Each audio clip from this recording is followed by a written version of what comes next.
அனைவருக்கும் வணக்கம். இன்னைக்கு நம்ம மலையாள சினிமால ஒரு டார்க் த்ரில்லர் படமா ரிலீஸ் ஆயிருக்கக்கூடிய அக்வாரியம் அப்படின்ற ஒரு சூப்பரான படத்தை பத்தி தான் இந்த வீடியோல பார்க்க போறோம். சோ வீடியோக்குள்ள போறதுக்கு முன்னாடி இந்த படத்தோட வல்லனை பத்தி சொல்லணும் அப்படின்னா, எலிஸ்டா அப்படின்ற ஒரு கன்னியஸ்திரி இருக்காங்க. அவங்களோட கான்வென்ட்டை விட்டு ஒரு புது கான்வென்ட் போறாங்க அப்படின்னு மாறியும். ஆனா அந்த இடத்துல விளக்கவே முடியாத நிறைய மர்மமான விஷயங்கள் இவங்களுக்கு தென்பட ஆரம்பிக்குது. இதே எல்லாத்தையும் தாண்டி இவங்க எப்படி வெளியே வந்தாங்க அப்படின்னு தான் இந்த படத்தோட மீதி கதையா இருக்கும். சோ கண்டிப்பா இந்த படம் உங்க எல்லாருக்கும் பிடிக்கும் அப்படின்னு நம்பிக்கையில இந்த வீடியோக்குள்ள உங்களை கொண்டு போறேன். இந்த படத்தோட ஸ்டார்டிங் சீன்ல எலிஸ்டா அப்படின்ற ஒரு கன்னியஸ்திரி சொன்னா இல்லையா, அவங்க ஒரு புது கான்வென்ட்டுக்கு பயணப்பட்டு வராங்க அப்படின்ற மாதிரியோ, இதனால அங்க இருக்க எல்லாருமே இவங்களை வரவேற்கும் போது இவங்களுக்கு ரொம்ப அதிகமான கடவுள் நம்பிக்கை இருக்க ஆரம்பிக்குது. ஏன்னா கன்னியஸ்திரிகள் எல்லாமே கடவுளுக்காக ஒதுக்கப்பட்டவங்க அப்படின்ற மாதிரி ஒண்ணு இருக்கும். அதுக்காகவே கடவுளுக்காக இந்த விஷயங்கள் எல்லாத்தையும் நம்ம பண்ணிட்டு இருக்கோம், கடவுளோட அழைப்பால தான் நாம இங்க வந்திருக்கோம் அப்படின்ற மாதிரி பல எண்ணங்களை வச்சுக்கிட்டு இவங்க இந்த கான்வென்ட்குள்ள நுழையிறாங்க அப்படின்ற மாதிரியோ, இவங்களுக்காக ஒரு தனி அறை ஒதுக்கப்பட்டிருக்கு. அந்த இடத்துல இருக்க ஜெனிஃபர் அப்படின்ற ஒரு லேடி, அதாவது அவங்களும் கன்னியஸ்திரி தான். இவங்க கூட ரூமை ஷேர் பண்ணிக்க ஆரம்பிக்கிறாங்க. சந்திச்ச முதல் நாள்ல அவங்களோட கேரக்டர் என்ன அப்படின்றது தெரிய ஆரம்பிக்குது. அவங்களுக்கு கடவுள் நம்பிக்கை அப்படின்றதுலாம் அவ்வளவா கிடையாது. பினான்சியல் சுச்சுவேஷனால நான் இந்த வேலைக்கு வந்தேன், அதாவது கன்னியஸ்திரியா இங்க வந்தேன், மற்றபடி எந்த காரணமும் கிடையாது, எனக்கு இதுல விருப்பமும் கிடையாது அப்படின்ற மாதிரி சொல்லிட்டு இவங்க ஜாலியா தூங்க ஆரம்பிக்க, ஹீரோயின் இருக்காங்க இல்லையா, ப்ரே பண்ண ஆரம்பிக்கிறாங்க. ஸோ ப்ரேயர்ஸ் எல்லாத்தையும் முடிச்சுட்டு இவங்க தூங்கி எழுந்துக்கும் போது அடுத்த நாள் காலையில அந்த ஜெனிஃபர் இருக்காங்களே, துணி இல்லாம அவங்களோட பெட்ல படுத்துக்கிட்டே இருக்கும்போது இவங்களுக்கு ஒரு மாதிரி புதுமையா இருக்கு. அங்க இருக்க எல்லா இடத்தையும் சுத்தி பார்க்கும்போது அவங்களோட துணி எடுத்து பக்கத்துல ஒரு சிலுவை இருக்கு, அது மேல தூக்கி போட்டு இருக்கு.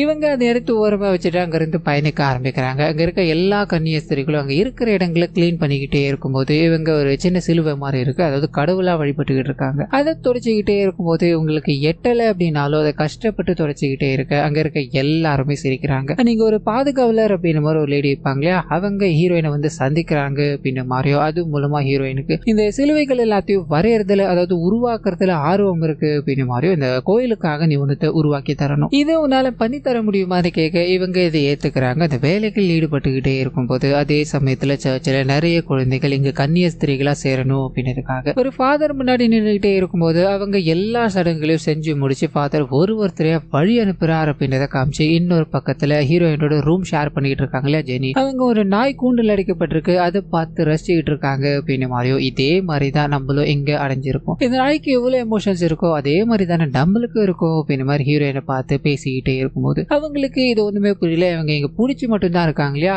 மற்றவங்கள பிடிக்காம இருக்காங்க அப்படின்ற எண்ணம் இவங்களுக்குள்ள ஓடிக்கிட்டே இருக்கு. அப்படியே கட் பண்ண நிறைய கன்னியஸ்திரிகளோட இவங்க வேலை பார்த்துக்கிட்டே இருக்கும்போது அங்க வேலை செய்யற, அதாவது சமையல் செஞ்சு கொடுக்குற ஒரு வயசாரம்மா, நீங்க இங்க என்னமா தப்பு பண்ணிட்டு வந்தீங்கன்னு கேட்க இவங்களுக்கு ஒன்னும் புரியல. இல்ல கடவுளோட அழைப்பால தான் நான் இந்த இடத்துக்கு வந்தேன் அப்படின்ற மாதிரி சொல்ல, அவங்க இங்க இருக்க எல்லாருமே ஒழுக்கத்தினாலதான், அதாவது கடவுள் கூப்பிட்டார் அப்படின்ற மாதிரிலாம் வர கிடையாதுமா, எல்லாரும் அவங்களோட வாழ்க்கையில ஏதாவது பெரிய பெரிய தப்பு பண்ணிட்டு நல்ல முறையில நடந்துக்கணும் அப்படின்னு மாதிரி தான் இங்க வருவாங்க. உங்களோட மேடம் இருக்காங்க இல்லையா, பெரிய மேடம், அவங்க கூட சரியான ஆள் கிடையாதுமா, அவங்க பண்ணாத தப்பே கிடையாதுமா அப்படின்ற மாதிரி சொல்லிட்டு அங்க இருந்து நடந்து போக இவங்களுக்கு அவங்க சொல்லிட்டு போன விஷயங்கள் மட்டும் மைண்டுக்குள்ள ஓடிக்கிட்டே இருக்கு. அதையும் தாண்டி இங்க ரோஸ்லின் அப்படின்னு ஒரு பெண் இருக்காங்க, அவங்களோட முகத்துல பயங்கரமான தீக்காயங்கள் இருக்கும். இதனால அவங்கள யாருமே பார்க்க வர மாட்டாங்க, அவங்கள கவனிச்சுக்க மாட்டாங்க அப்படின்னு மாதிரி இருக்கும். ஸோ அவங்களோட விஷயத்த இந்த ஹீரோயின் பார்த்துக்கிட்டே இருக்கும்போது அதே இடத்துக்கு ஜெனிஃபர் நடந்து போய்கிட்டு இருக்காங்க அப்படின்னு மாதிரியோ, அவங்க கலர் ட்ரெஸ்ல போய்கிட்டே இருக்கிறத அங்க இருக்க மேடம் கவனிக்கிறாங்க. நீ எதுக்காக இந்த மாதிரி ட்ரெஸ்ஸை போட்டுக்கிட்டு போயிட்டு இருக்க, எங்க போய்கிட்டு இருக்க அப்படின்னு மாதிரி கேட்க மௌனமா இருக்காங்க. சரி நீ இங்க இருந்து போகலாம் அப்படின்னு மாதிரி அனுப்பி வச்சுட்டு நாயகி இருக்காங்க இல்லையா, அவங்க கிட்ட பேச ஆரம்பிக்கிறாங்க. ஏன்னா இவங்க கடவுள் அப்படின்னு மாதிரி கடவுளை மட்டுமே தான் வணங்கிட்டு இருக்காங்க, யாருமே மதிக்கிறது கிடையாது, இதனால இந்த போக்கு சரியானது கிடையாது அப்படின்னு மாதிரி வான் பண்ணிட்டு போக அப்படியே கட் பண்ண ஜெனிஃபர் கிட்ட போக ஆரம்பிக்குது. அதே இடத்துல இருக்க ஒரு ஃபாதரோட அறைக்கு போக அந்த ஃபாதருக்கும் இவங்களுக்கும் நெருக்கமான உறவு இருக்கு போல, இதனால அந்த விஷயங்கள் நடக்க ஆரம்பிக்க இது எல்லாம் நடந்து முடிஞ்சதும் தலையெல்லாம் கலைஞ்சு போன நிலையில இவங்களோட ரூமுக்குள்ள போய் ரொம்ப டயர்டா இருக்கு அப்படின்ற மாதிரி படுத்து தூங்க ஆரம்பிக்க, இது பக்கத்துல இருக்க ஹீரோயினுக்கு உறுத்திக்கிட்டு இருக்கு அப்படின்ற மாதிரியோ இவங்க கிட்ட பேசலான்னு போகும்போது, இப்ப என்ன உனக்கு, நான் எங்க போயிட்டு வந்தா உனக்கு என்ன, உன்னோட வேலையை மட்டும் பாரு அப்படின்ற மாதிரி திட்டிட்டு இவங்க தூங்க ஆரம்பிக்கிறாங்க. அப்படியே கட் பண்ண இதுக்கு அடுத்த நாள் காலையில அந்த இடத்துல ஒரு வயசான கன்னியஸ்திரி இருக்காங்க அப்படின்ற மாதிரியோ, அவங்கள கவனிச்சுக்கணும் அப்படின்னா அந்த இடத்துல வேலை செய்யறாங்களே சாப்பாட்டு வேலைகள், அந்த லேடி தான் வந்து பாத்துக்கணும். இதை கவனிச்ச ஹீரோயினும் முதல் வேலையா, அதாவது காலையில் இருந்தது, உங்களை நான் இன்னைக்கு கவனிச்சுக்கிறேன் அப்படின்ற மாதிரி வீல் சேர்ல உட்கார வச்சு அங்க இருக்க எல்லா இடங்களையும் சுத்தி காட்டிக்கிட்டே இருக்கும்போது ரெண்டு கன்னியஸ்திரிகள் தனியா உட்காந்து ரொமான்ஸ் பண்ணிக்கிட்டு இருக்க மாதிரியோ, இவங்களோட உடம்புக்குள்ள சாத்தான் இருக்கான், அதனாலதான் இப்படி பண்ணிக்கிட்டு இருக்காங்க அப்படின்ற மாதிரி அந்த வயசானவங்களும் பேசி பயணப்பட்டுக்கிட்டே இருக்கும்போது பொத்துன்னு இவங்க விழுந்து போயிட்டாங்க. ஒன்னும் புரியாம தூக்க ட்ரை பண்ணிக்கிட்டே இருக்கும்போது மற்ற கன்னியஸ்திரிகள் எங்க வந்துடுறாங்க அப்படின்ற மாதிரி யாரை கேட்டு நீங்க இவங்களை வெளியே கொண்டு வந்தீங்க, இவங்களுக்கு ஏதாவது ஆச்சு அப்படின்னா அதுக்கு முழுக்க முழுக்க பொறுப்பை நான் மட்டும்தான் ஏத்துக்கணும், நீங்க கிடையாது அப்படின்ற மாதிரி திட்டிட்டு அவங்கள அங்க இருந்து கூட்டு போக அப்படியே கற்பனா ஜெனிஃபர் கிட்ட போக ஆரம்பிக்குது. முதல்ல அவங்க ஒரு தப்பான ரிலேஷன்ஷிப்ல இருக்காங்க, கன்னியஸ்திரியா இருந்துகிட்டு இது நடக்கவே கூடாது அப்படின்னு மாதிரி இருக்கு இல்லையா. அதை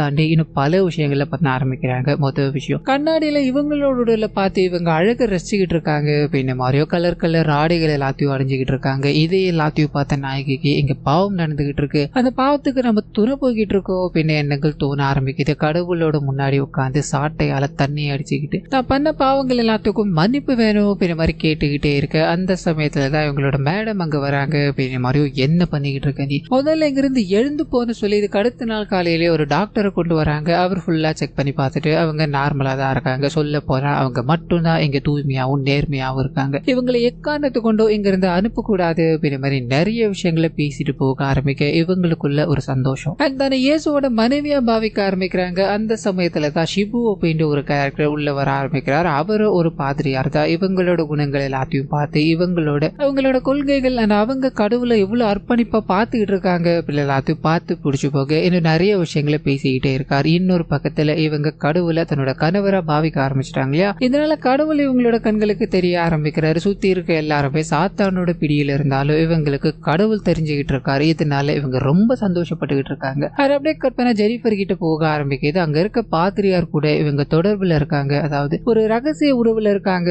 பெருமா இருக்கு இல்லையா. இதனால இவங்களோட வயிற்றுக்குள்ள ஒரு குழந்தை, இந்த குழந்தைய பத்தி பேசிட்டு நாம இங்க இருந்து போயிடலாம், ஒரு புது வாழ்க்கைய ஆரம்பிக்கலாம் அப்படின்னு மாதிரி கேட்க அந்த பாதிரியாரும் தன்னால எங்கேயுமே வர முடியாது அப்படின்ற மாதிரியோ இங்க நடந்த விஷயங்கள் எல்லாத்தையும் இங்கே மறந்துட்டு போகணும் அப்படின்ற மாதிரி கொச்சையான வார்த்தைகளை பேசிட்டு போக இவங்களுக்கு என்ன பண்றதுன்னு புரியல. இதனால அங்க இருக்க எல்லா கன்னியஸ்திரிகள் கிட்ட இந்த விஷயம் போக ஆரம்பிக்குது. எல்லா கன்னியஸ்திரிகளும் சேர்ந்து இவங்களோட வயிற்றுக்குள்ள இருக்க குழந்தைய அந்த இடத்துல அழிக்கிறாங்க. தூரமா நின்று நாயகியும் ஷிமோ இதை கவனிக்கிறாங்க. இங்க நடக்கிற விஷயங்கள் எல்லாமே சாத்தானோட துணையோட தான் நடந்துகிட்டு இருக்கு. சாத்தான் கொஞ்சம் கொஞ்சமா எங்க எல்லாரையும் ஆட்கொண்டுகிட்டு இருக்காரு அப்படின்ற விஷயங்கள் இவங்க பேசிக்கிட்டே இருக்கும்போது இதுக்கு அடுத்த நாளே ஜெனிஃபர் இருக்காங்க இல்லையா, அவங்க நடந்து போய்கிட்டே இருக்கும்போது அந்த பாதிரியார் இன்னொரு பெண்ணோட தப்பான முறையில நடந்துகிட்டு இருக்காரு அப்படின்றத கவனிக்கிறாங்க. ஒன்னும் பண்ண முடியாம பயங்கரமா அழுதுகிட்டே இருக்கும்போது இவங்க பார்த்துக்கிட்டு இருக்க அந்த நாய் இருக்கு இல்லையா, வழக்கம் போல கத்திக்கிட்டே இருக்க பொறுமையை இழக்கிறாங்க. எந்த நாய் அடிபட்டு கிடக்குதோ அந்த நாய் இங்க தேவை கிடையாது, அந்த நாயை நம்ம சாகடிக்கணும் அப்படின்னு என்ன மட்டும் இவங்களுக்குள்ள ஓடிக்கிட்டே இருக்க தன்னோட கைகளால அந்த நாயை சாகடிக்கும் போது பக்கத்துல ஒரு கத்தி இருக்கிறத கவனிக்கிறாங்க. அந்த கத்தி எடுத்துக்கிட்டு போய் எந்த உடம்ப நம்ம அழகு அப்படின்னு மாதிரி ரசிக்கிட்டு இருந்தோமோ அந்த உடம்பே நமக்கு தேவை கிடையாது அப்படின்ற மாதிரி உடம்பு முழுக்க காயங்கள் ஏற்படுத்திக்கிட்டு ரத்த வெள்ளத்துல விழுந்து கிடக்கு. இந்த விஷயத்த நாயகி கவனிக்கிறாங்க அப்படின்ற மாதிரியோ தன்னால முடிஞ்ச உதவிகள் எவ்வளவோ ட்ரை பண்ணிக்கிட்டே இருக்கு. ஆனா அவங்கள காப்பாற்ற முடியாம போயிடுது. கடவுள் கிட்ட பிரார்த்தனை பண்ணிக்கோ, நான் இறந்ததுக்கு அப்புறம் சொர்க்கத்துக்கு போகணும் அப்படின்ற மாதிரி ஆசைப்படுறேன், அது ஒண்ணு மட்டும் நீ எனக்கு பண்ண முடியுமான்னு சொல்ல இவங்க அதை பண்ண ஆரம்பிக்கிறாங்க. அப்படியே கற்பனா இங்க நடந்து முடிஞ்ச எல்லாத்துக்குமே, அதாவது இறந்து போற அந்த பிணத்துக்கு இறுதி சடங்குகள் எல்லாத்தையும் பண்ணி முடிச்சிடுறாங்க. அதே சமயத்துல இங்க நாயகி இருக்காங்க இல்லையா, யாருமே கண்டுகொள்ளாத ரோஸ்லின் அப்படின்ற ஒரு கேரக்டர் இருக்காங்களே, அவங்கள பார்க்கணும் அப்படின்ற மாதிரி போறாங்க. எல்லாரும் இங்க ஒதுங்கி நின்றுகிட்டே இருந்தாலும் இவங்க மட்டும் அவங்களோட முறால பூஸ்ட் பண்றாங்க அப்படின்ற மாதிரியோ நிறைய வார்த்தைகள் எல்லாத்தையும் பேசி கடவுளோட கொள்கைகள் அண்ட் கடவுள் ஒவ்வொரு உயிரை எப்படி படைச்சிருக்காரு அப்படின்ற விஷயங்கள் எல்லாத்தையும் சொல்லிக்கிட்டே இருக்கும்போது அவங்க இவங்களை கண்ணை திறந்து பாக்குறாங்க அண்ட் சகஜமாவும் பேச ஆரம்பிக்கிறாங்க. அப்படியே கற்பனை நாயகி இருக்காங்களே, அவங்களோட சிலையை மறுபடியும் கண்டினியூ பண்ணணும் அப்படின்ற மாதிரி போக கடவுளோட சிலை ஆல்மோஸ்ட் ரெடி ஆயிடுச்சு, இன்னும் கொஞ்சம் பினிஷ் பண்ணா போதும் அப்படின்ற மாதிரி வர்ணங்கள் எல்லாத்தையும் தீட்டிக்கிட்டே இருக்கும்போது சிலையில இருந்து ரத்தம் வடிகிற மாதிரியான காட்சிகள் இவங்களுக்கு தெரிய ஆரம்பிக்குது. இவங்களோட கை முழுக்க இயேசுவோட சிலையில இருந்து ரத்தம் வடிஞ்சுக்கிட்டே இருக்கு இல்லையா, அது விழுந்துகிட்டே இருக்க ஒன்னும் பண்ண முடியல. இங்க என்ன நடக்குது அப்படின்றது புரியல. அந்த ரத்தங்கள் எல்லாத்தையும் தொடச்சு விடணும் அப்படின்றதுக்காக கையில ஒரு துணி இருக்கு, அதை வேக வேகமா தொடச்சுக்கிட்டே இருக்கும்போது இயேசுவோட தலை முழுக்க ரத்தம் ஆயிடுச்சு அப்படின்ற மாதிரியும் இதை பார்த்து இவங்க ஒரு மாதிரி பயந்து நின்றுகிட்டே இருக்கும்போது அப்படியே கற்பனை இயேசு சிலுவையில் அரைஞ்ச அந்த தருணம் இருக்கு இல்லையா, அந்த தருணத்துக்குள்ள இவங்க போக ஆரம்பிக்கிறாங்க. சுத்தி சாத்தான் நிறைஞ்சு இருக்கும் போது இவங்களோட உயிரை அந்த சாத்தான்கள் சிலுவையில் அடைக்கிறது மூலமா கொஞ்சம் கொஞ்சமா எடுத்துக்கிட்டே இருக்க அப்படியே கற்பனை மயக்க நிலையில அங்க இருக்க எல்லா கன்னியஸ்திரிகளும் நாயகிய பாக்குறாங்க. அவங்களுக்கு முதலுதவி எல்லாத்தையும் பண்ணிக்கிட்டே இருக்கும்போது அந்த சமயத்துலதான் இவங்களை முழுமையா அந்த சாத்தான் ஆட்கொண்டுட்டான் அப்படின்றது அங்க இருக்க எல்லாருக்கும் தெரிய ஆரம்பிக்குது. உடனடியா இது பெரிய ஃபாதருக்கு சொல்லி ஆகணும் அப்படின்ற மாதிரி விஷயத்தை தெரிவிக்கும் போது அந்த இடத்துக்கு அந்த பாதிரியார் வர ஆரம்பிக்கிறாரு. ஃபுல்லா செக் பண்ணி பார்த்துட்டு இதுக்காக தான் சாத்தான இங்க யாரும் நெருங்க கூடாது அந்த சாத்தான வர வைக்க கூடாது அப்படின்ற மாதிரி நான் பல விஷயங்களை சொல்லி கொடுத்துக்கிட்டே இருந்தேன். யாருமே அதை ஃபாலோ பண்ண கிடையாது. இவங்களை இதுக்கு மேல இங்க வைக்க வேண்டாம், ஒரு தனி அறையில வைங்கன்னு சொல்ல இவங்க அங்க இருக்கும் போதெல்லாம் அந்த கடவுள் இருக்கா இல்லையா முன்னாடி வர ஆரம்பிக்கிறாரு. இவங்க நார்மலா இருக்க மாதிரி இவங்களுக்கு தோண ஆரம்பிக்குது. அண்ட் கடவுள் கிட்ட ரொம்ப சகஜமா பேசிக்கிட்டே இருக்க இதுக்கு நடுவில் அந்த சபலம் பிடிச்ச பாதிரியா இருக்கா இல்லையா தனியா இருக்கும்போது இவங்க கிட்ட தப்பா நடந்துக்கணும்னு போக ஆரம்பிக்க பட்டுன்னு ஷிபு அந்த இடத்துக்கு வர ஆரம்பிக்கிறாரு. இதனால இவர் இங்க இருந்து ஓடி போறாரு அப்படின்னு மாதிரியோ ஷிபு மட்டும் அவங்கள பார்த்துக்கிட்டே இருக்கும்போது இந்த இடத்துக்கு கன்னியாஸ்திரிகள் வர ஆரம்பிக்கிறாங்க. என்ன நீங்க பண்ணிக்கிட்டு இருக்கீங்க, முதல்ல நீங்க இருந்து வெளியே போங்க அப்படின்னு மாதிரி சொல்லிட்டு இதுக்கு மேல இந்த பெண் இங்க இருக்க தகுதி இல்லாதவ அவளை இங்க இருந்து அனுப்பி வச்சாகணும் அப்படின்னு மாதிரி முடிவு பண்ணி வீட்டுல இருந்து ஆள் வர வைக்க ஆரம்பிக்கிறாங்க. அந்த மனுஷனும் அவளுக்கு கடவுள் நம்பிக்கை அப்படின்றது அதீதமா இருக்கு. அப்படிப்பட்ட குழந்தைய நீங்க இப்படி மாத்தி வச்சிருக்கீங்க அப்படின்றது எங்களால ஏத்துக்கவே முடியல. இவ இங்க இருக்க தகுதி இல்லாதவ கிடையாது, இவளை இங்க வைக்கிறதுக்கு உங்களுக்கு தான் தகுதி இல்லாம போயிடுச்சு அப்படின்னு மாதிரி சொல்லிட்டு அவங்கள பார்க்கணும்னு போகும்போது அவங்க நான் கடைசியா கடவுளை ஒரு முறை பார்த்துட்டு ப்ரே பண்ணிட்டு வர அப்படின்னு மாதிரி கதவை வேகமா சாத்தும் போது உள்ள என்ன நடக்க போகுதோ அப்படின்ற பயத்துல அவங்களோட அப்பா இருக்கா இல்லையா வேகமா கதவை தட்டிக்கிட்டே இருக்கும்போது கதவை யாருமே திறக்கிறதா தெரியல. அப்படியே கற்பனா இவங்க அந்த இயேசுவோட சிலையில ரத்தம் இருக்கு அப்படின்னு மாதிரி அன்னைக்கு நைட்டு முழுக்க தொடச்சிக்கிட்டே இருந்தாங்களே அப்போ அந்த சிலை இவங்க மேல பொத்துன்னு விழுந்து போகுது அப்படின்னு மாதிரியோ அந்த இடத்துல இவங்க சுயநினைவை இழந்துட்டாங்க அப்படின்னு மாதிரியோ பிரசன்ட்ல அவங்களோட உயிர் போயிடுச்சு அப்படின்னு மாதிரியான விஷயங்கள் இங்க காட்டப்பட்டு இந்த படத்தை இத்தோட முடிக்கிறாங்க. சோ இந்த இடத்துல நடந்த விஷயங்களும் இந்த படத்தோட பேரு பாத்தீங்கன்னா ஒரு மாதிரி மெட்டாஃபரா தான் இருக்கும். அக்வாரியம் அப்படின்ற இடத்துல நிறைய விதமான மீன்கள் இருக்கும், ஒவ்வொரு மீனுக்கும் ஒவ்வொரு அமைப்பு இருக்கு இல்லையா அதே மாதிரிதான் இங்க இருக்க மனுஷங்க எல்லாத்துக்கும் ஒவ்வொரு விதமான எமோஷன்ஸ் இருக்கு. அதை என்னதான் கண்ட்ரோல் பண்ணி வச்சாலும் அக்வாரியம்ல இருக்க மீன்கள் மாதிரி மனுஷங்க கிடையாது இல்லையா அவங்களோட எமோஷன்ஸ் எல்லாமே தனித்தனியா இருக்கு. Physical desire and psychological guilt அப்படின்னு மாதிரி நிறைய விஷயங்கள் இவங்களுக்குள்ள கலந்துகிட்டு இருக்கு. அது எல்லாமே வெளியே வந்துதான் தீரும் அப்படின்னு மாதிரி சொல்லிதான் இந்த படத்தை இத்தோட முடிச்சிருப்பாங்க. சோ கண்டிப்பா இந்த படம் உங்க எல்லாருக்கும் பிடிக்கும் அப்படின்னு மாதிரி நம்புறேன். இந்த வீடியோல ஏதாவது நிறை குறைகள் இருந்தது அப்படின்னா அதை மறந்துடாம கமெண்ட்ஸ்ல பதிவிட்டுருங்க.